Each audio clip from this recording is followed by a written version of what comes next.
आज हम जानेंगे जोहो की कहानी, खासकर उसके ऐप अरट्टे की कहानी।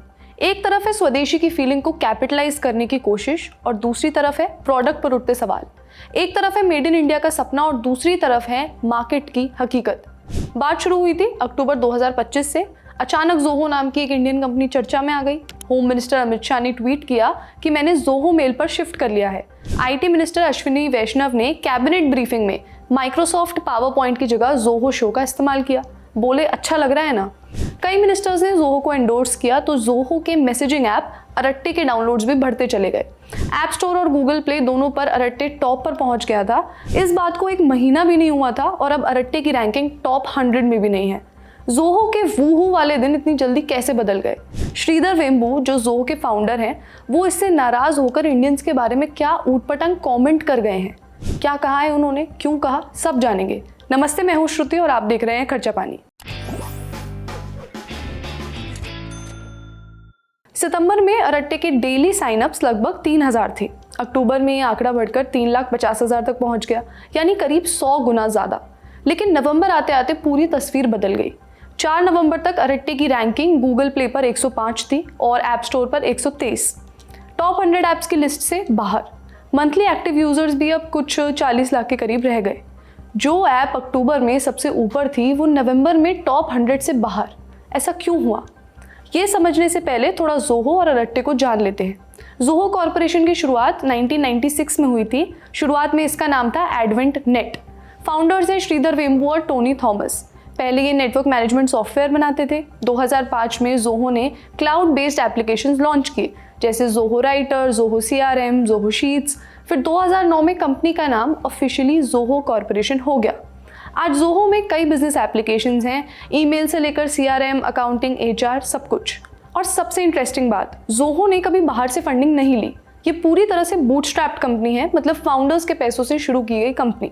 अब आते हैं इसके चर्चित ऐप अरट्टे पर। अरट्टे को 2021 में लॉन्च किया गया था। उस वक्त व्हाट्सएप की प्राइवेसी पॉलिसी को लेकर भी बवाल मचा हुआ था। अरट्टे एक तमिल वर्ड है जिसका मतलब है बातचीत। इसमें टेक्स्ट मैसेजिंग, वॉइस और वीडियो कॉल्स, ग्रुप चैट्स, ये सब कुछ है। खास बात यह है कि इसका सारा डेटा इंडिया में स्टोर होता है। जैसे जब आप व्हाट्सएप या इंस्टाग्राम यूज़ करते हैं तो उसका डेटा उसकी पेरेंट कंपनी मेटा के पास होता है, तो अमेरिकन कंपनी है। अब आते हैं असली मुद्दे पर कि अरट्टे के साथ प्रॉब्लम क्या है। क्योंकि अगर सब कुछ सही था, डाउनलोड्स बढ़ रहे थे, तो ये डिप क्यों आया? क्योंकि जिस हिसाब से सेंटिमेंट बना हुआ था, लग रहा था हम सब व्हाट्सएप छोड़ने वाले हैं। So what's the problem? It's end to end encryption. End to end encryption का मतलब है कि आपका मैसेज एक सीक्रेट कोड में बदल जाता है, जिसे सिर्फ आप और जिसको आप भेज रहे हैं वही खोल सकता हो। बीच में कोई भी, जैसे सर्वर, हैकर, गवर्नमेंट, कोई भी नहीं पढ़ सकता।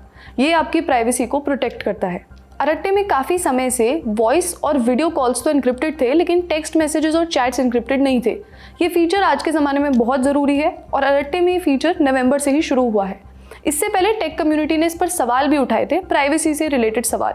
तो श्रीधर वेम्बू ने जवाब दिया था, ट्रस्ट अस। लेकिन लोगों ने कहा, भाई ट्रस्ट तो ठीक है, लेकिन टेक्नोलॉजी कहाँ है?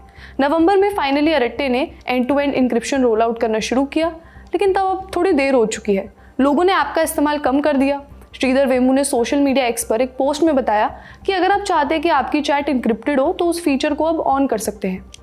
थोड़ा सा श्रीधर वेम्बू के बारे में भी जान लेते हैं। श्रीधर वेम्बू 1968 में तमिलनाडु में पैदा हुए। IIT मद्रास से इलेक्ट्रिकल इंजीनियरिंग की, फिर प्रिंसटन यूनिवर्सिटी से PhD। 90s में सिलिकॉन वैली में काम करते हुए उन्होंने सोचा कि इंडिया में इतने इंजीनियर्स हैं, फिर भी हम आउटसोर्सिंग क्यों करते हैं, खुद की ग्लोबल प्रोडक्ट्स क्यों नहीं बनाते। 1996 में अपने भाइयों और टोनी थॉमस के साथ मिलकर एडवेंट नेट शुरू की। 2019 में कैलिफोर्निया छोड़कर तमिलनाडु के तेनकासी जिले में एक गांव में शिफ्ट हो गए। उनका बिलीफ है कि रूरल इंडिया में भी वर्ल्ड क्लास टेक्नोलॉजी बनाई जा सकती है। आज वेम्बू की नेटवर्थ लगभग $5.85 बिलियन है और 2021 में उन्हें पद्मश्री भी मिला था। अब बात करते हैं उनके लेटेस्ट ट्वीट की, जिसने कंट्रोवर्सी खड़ी कर दी। 5 नवंबर को श्रीधर वेम्बू ने एक्स पर लिखा कि इंडियंस में एक डिफीटिस्ट एटीट्यूड है। उनके एग्जैक्ट वर्ड्स थे, due to our tortured history a lot of Indians, even highly educated Indians, have had the defeatist attitude. It can not be done, definitely not in India. यानी भारतीयों में एक हार मान लेने वाला रवैया है। हमारे दर्दनाक इतिहास की वजह से बहुत सारे भारतीय, यहाँ तक कि पढ़े लिखे लोग भी इस सोच में फंसे हैं कि ये काम नहीं हो सकता, भारत में तो बिल्कुल नहीं हो सकता। उन्होंने आगे कहा कि चाइनीज़ लोग अपनी 100 साल की बेइज्जती के बाद भी उठकर खड़े हो गए। उन्होंने अपने प्रोडक्ट्स को सपोर्ट किया, लेकिन इंडिया में ऐसा नहीं होता। क्या ये सब कह के वे अरट्टे की परफॉर्मेंस को जस्टिफाई कर रहे हैं? सुनते हैं एक्सपर्ट क्या कहते हैं। देखिए कि आपकी पॉपुलैरिटी डिसाइड करने वाले जो डेवलपर्स नहीं होते हैं, वो डिसाइड करती है जो जनता उसको यूज़ कर रही है। एंड उन्होंने जो एक्सपीरियंस किया होगा वो नहीं रहा होगा जो कि प्रॉमिस किया गया था। ऐसे कहते हैं रियलिटी चेक। अब आप जानते हैं एग्जिस्टिंग एप्लीकेशंस के प्लेटफॉर्म में व्हाट्सएप जैसे और टेलीग्राम जैसे एप्लीकेशंस ऑलरेडी एग्जिस्ट करते हैं। अब उसके बीच में एक आ रहा था जैसा एक इंडियन वर्जन आ जाए तो लोगों को कहीं ना कहीं वो बात लगेगी कि मुझे जो एक्सपीरियंस चाहिए वो बिल्कुल वैसा ही चाहिए जो मुझे व्हाट्सएप में मिल रहा है, मुझे वो कम्युनिटी चाहिए। अब प्रॉब्लम ये है, अगर वो कम्युनिटी और वो फीचर्स अगर आपको इंडियन ऐप वर्जन में ना मिले तो फिर ऑब्वियसली आपके जो रेटिंग्स होंगे, आपके जो रिव्यूज़ होंगे, उनमें थोड़ी गिरावट होगी। और इसलिए ऐप स्टोर ये सारे चीज़ों को एल्गोरिथमिकली ट्रैक करता है कि उसमें कितने बग्स हैं, कितने बग्स को रिपोर्ट किया जा रहा है, या फिर रिव्यूज़ कैसे दे रहे हैं कस्टमर्स। और उन रिव्यूज़ के चलते they just D rank any of the application जो भी स्टोर पे अवेलेबल होते हैं। जो फीचर्स प्रॉमिस किए गए थे वो नहीं आए हैं। एंड कंपटीशन में एक बेटर ऑल्टरनेटिव मौजूद है, इसलिए लोग कह रहे हैं कि why should I use RTI, मैं व्हाट्सएप पे खुश हूँ, तो दैट्स वाई मेरे लिए मुझे लगता है। बाकी बैकएंड में जैसे मैंने बताया बहुत सारे ऐसे रीजंस होते हैं, कोडिंग में इश्यूज हो गए, बग्स मिल गए, उनको रिपोर्ट ना करना, ऐप को रेगुलरली अपडेट ना करना, ऐसे बहुत सारे फैक्टर्स भी हो सकते हैं। बट जहाँ तक मुझे लगता है यस, रिव्यूज अच्छे नहीं आए होंगे इस ऐप के। अब आते हैं एक और इम्पॉर्टेंट सवाल पर। कू याद है और हाइक मैसेंजर? कई साल पहले हम ये ऐप्स यूज़ करते थे।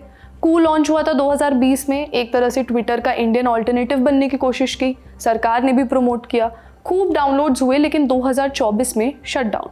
क्यों? क्योंकि फंडिंग नहीं मिली, यूनिक फीचर्स नहीं थे। जानकारों ने कहा कि कू बस एक रेप्लिका बना हुआ था। हाइक मैसेंजर 2012 में लॉन्च हुआ था, कुछ समय के लिए काफ़ी यूज़ हुआ, लेकिन 2021 में शट डाउन। यहाँ पर एक ट्रेंड देखने को मिलता है कि इंडियन सोशल मीडिया ऐप्स खूब ज़ोरों शोरों से लॉन्च होते हैं, ट्रैक्शन भी मिलता है, पर आखिर में अडॉप्शन स्टेबल नहीं रहता, ये फिजल आउट हो जाते हैं। कुछ रीजंस हैं जो इसको एक्सप्लेन कर सकते हैं। पहला रीज़न, इनोवेशन की कमी। कई बार इंडियन ऐप्स एक कॉपी होते हैं, एक रेप्लिका होते हैं। जैसे टिकटॉक बैन हुआ था तो मोज, जोश, शेयर चैट ये सब आए, सब टिकटॉक जैसे ही थे, लेकिन टिकटॉक जैसा सोफिस्टिकेटेड एल्गोरिदम नहीं था। यूज़र्स को ये समझ आ गया। दूसरा कारण था funding problems. Social media platform चलाना बहुत महंगा है, server cost, content moderation, user acquisition, सब में पैसा चाहिए। फिर आता है ग्लोबल जाइंट्स का कंपटीशन। व्हाट्सएप, इंस्टाग्राम, यूट्यूब, इनके पास अनलिमिटेड रिसोर्सेज हैं, एडवांस्ड AI है, बेटर यूज़र एक्सपीरियंस है, ग्लोबल स्केल है। इंडियन ऐप्स के पास इतना इंफ्रास्ट्रक्चर नहीं होता। और आखिर में है सबसे बड़ा रीज़न, ट्रस्ट की कमी। जैसे ही इंडियन ऐप्स में एड्स आते हैं या प्राइवेसी इश्यूज आते हैं, यूज़र्स का ट्रस्ट टूट जाता है। और ट्रस्ट के बिना कोई सोशल मीडिया ऐप नहीं चल सकता। और ऐसा नहीं है कि फॉरेन ऐप्स पर सबको 100% ट्रस्ट है, लेकिन उनकी आदत हो जाती है क्योंकि प्रोडक्ट अच्छा होता है और कोई ऑप्शन भी नहीं होता। अब चाइना ने व्हाट्सएप, फेसबुक, ट्विटर ये सब बैन कर दिए थे, इसलिए वी चैट, वीबो, यूकू ये सब चल गए, यूज़र्स के पास चॉइस ही नहीं थी। बट इंडिया एक ओपन मार्केट है, यहाँ आप फोर्स नहीं कर सकते। यूज़र्स को बेटर प्रोडक्ट चाहिए, सिर्फ बातों से या ये कहने से कि ट्रस्ट अस, इससे काम नहीं चलेगा।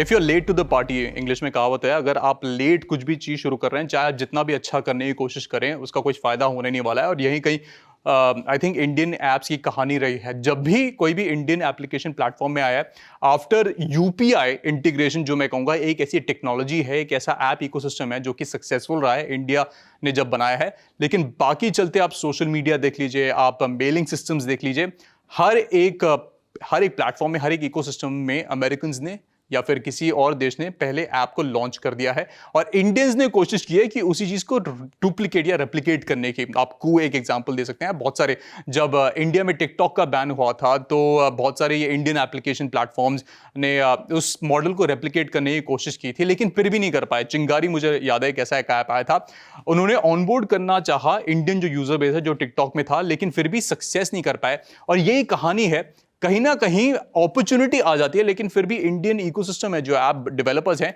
वो इसका फायदा नहीं उठा पाते। और देखिए इंस्टाग्राम ने क्या किया, उन्होंने अपने यूजर बेस को यूज किया, टिकटॉक की जो एब्सेंस है उसको भी एडवांटेज जैसा देखा, और जैसे ही उन्होंने देखा कि इंडियन मार्केट में इतने सारे यूजर्स हैं, उन्होंने अपने ऐप के अंदर रील्स जैसा एक फॉर्मेट डाला, और बाकी जो भी इंडियन सब्स्टिट्यूट्स आए थे उस टाइम पे वो चल नहीं पाए, ऐप स्टोर से डी रैंक हो गए, और बहुत सारे उनमें इश्यूज भी थे, कॉम्प्लिकेशंस थे, बहुत सारा क्रिंज कंटेंट भी उन प्लेटफॉर्म में आने लग गया था। और कहीं ना कहीं ये आई थिंक गलती जो इंडियन डेवलपर्स हैं, जो इंडियन इकोसिस्टम है, उनकी भी है कि दे कम लेट टू द पार्टी।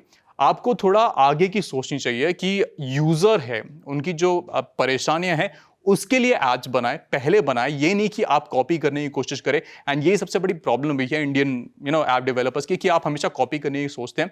तो आई थिंक ये जो नजरिया है इसको बदलने की कोशिश करनी चाहिए। देखो, एक बात तो साफ है, कंज्यूमर को चाहिए क्वालिटी, इनोवेशन, बेटर फीचर्स। किसी बड़े पब्लिक फिगर के एंडोर्समेंट से शुरुआत में डाउनलोड्स तो आ जाएंगे, पर यूजर्स को बनाए रखने के लिए प्रोडक्ट सॉलिड होना चाहिए। अब आपको बताना है कि प्रोडक्ट क्वालिटी कितनी मैटर करती है। क्या इंडियंस में डिफीटिस्ट माइंडसेट है जैसा वेम्बू कह रहे हैं? हमें कमेंट्स में बताइए और देखते रहिए द ललन टॉप। शुक्रिया। पूरे देश में संपूर्ण लॉकडाउन होने जा रहा है। खाली पेट और खाली जेब, घर लौटने की मजबूरी। तो क्या करें सर? करीब 36 किलोमीटर पैदल चलकर चुके मजदूरों को नींद आ गई और इसी बीच आई मालगाड़ी ने इनसे इनकी जिंदगी छीन ली। आर्टिकल 15 क्या होता है बताइए? आप किसी के साथ भेदभाव नहीं कर सकते। गांव में इनके जितना कोई है तेज पढ़ने वाला ना। कितने दिन आपको काम मिल जाता है? पहले 2 दिन पहले कमाए थे सर, अब फिर 4 दिन से बैठे थे। तो लगभग 50 लोगों के लिए जो भी है 2 बाथरूम है। अब किसी तरह तो एडजस्ट करना पड़ेगा। नहीं, छात्र पुलिस को धक्का देकर आगे बढ़ रहे हैं। बुला के 10 को केस कर देंगे। जिस दिन सारे लोग निकल जाएंगे घर से नौकरी मांगने के लिए, उस दिन ये कहाँ से रोकेंगे उन्हें? बरस गई, लाठियां बरस गई, छात्रों पर लाठियां बरस गई है। पुलिस कहा करती थी कि हमारा एकमात्र मैंडेट है, हम लाश उठाएं, हम रोकने नहीं जाएंगे। Literally summoned by the chief minister and said कि जंगल राज का खात्मा नहीं हो सकता है क्या? A Makana board will be established in the state. इससे कुछ होने वाला नहीं है। बिहार को चाहिए होगा मैन्युफैक्चरिंग। सर, हम लोग स्टार्टअप जोन बर्बाद हो गया, हम लोग को आप भूल गए हैं। पूरी हरित क्रांति जो हुई उस प्रोसेस से बिहार छूट गया। जब खाना बना के रोड पर खाते हैं तो सोने के लिए हमको कौन सा महल मिला है? तो एक दिन का मजदूरी कितना देते हैं? यहाँ पहले तो 3 किलो मिलता है सर। अनाज देते हैं? हाँ, चावल। रुपया नहीं देते? नहीं। ये है बिहार। यहाँ कितनी उम्र में कमाना है ये डिसाइड करता है कि आपके घर की हैसियत कितनी है, और कितने दिन तक कमाइएगा ये डिसाइड करता है कि आपके बाल बच्चे कैसे हैं। जब काबिलियत है तो लड़ने दो ना, बराबरी करने दो ना।